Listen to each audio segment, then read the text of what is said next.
Today is the 29th of May 2013, and on the 29th of January 1596 Sir Francis Drake arrived in here dead. He died the day before on the right hand side of that point about 2 miles out to sea, and his fleet brought the body of Sir Francis into the front of the cove behind me. This is Portobelo, Panama, discovered by Columbus in the 1590s. And this was Drake's last anchorage. He was prepared for burial whilst his men ransacked these fortifications which were just being built. This brought the end to Drake's glorious career, but his last two voyages were sad failures. The 1589 voyage to Portugal did not achieve its ends, which were a mixture of strategic and financial objectives, and on this last voyage it was a repeat. The Spaniards were ready for Drake. They'd refortified the New World. Drake had influenced this by being so successful in the early years of his career when he was the first privateer to enter the Caribbean Sea and to sail around the world. The Spaniards were not ready for someone like Francis Drake. So he'd outlived his time, and he was here, and he was going to be buried here in a lead coffin. And I want to resurrect the idea that we find Sir Francis Drake. Yesterday, as you saw on the videos, Rene Gomez and I dived to a massive depth of 150 feet where we were in the blue abyss.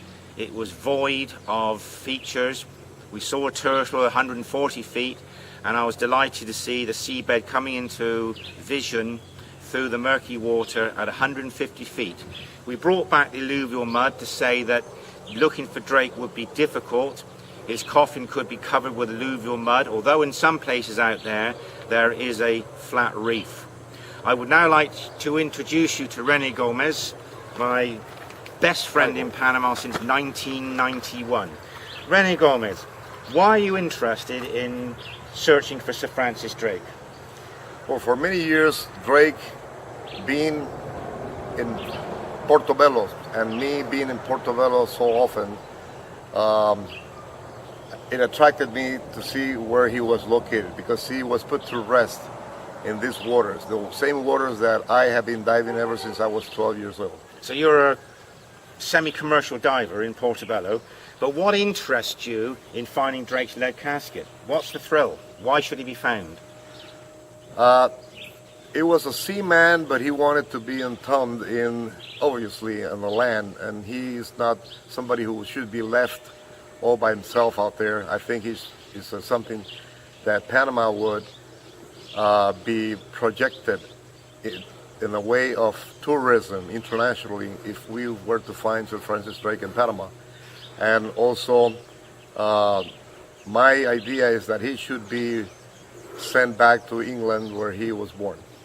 Yeah, I'm glad you made those points, Rene, because in 1996, Rene and I featured on a BBC documentary named after my project, In Drake's Wake. Now, with the help of the internet, we can get thousands of repeat views on YouTube and on the website In Drake's Wake. So we're re-pleading what we said on that TV program.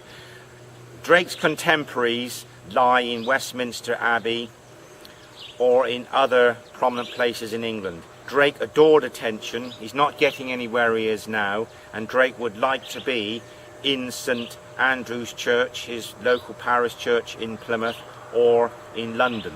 And like all famous people, they have a landmark burial place where people can pay their respects and learn more about Drake. But I think because Drake is buried off Portobelo, generally speaking, the world doesn't know where the great admiral lies, and we would do him a great favour by finding him.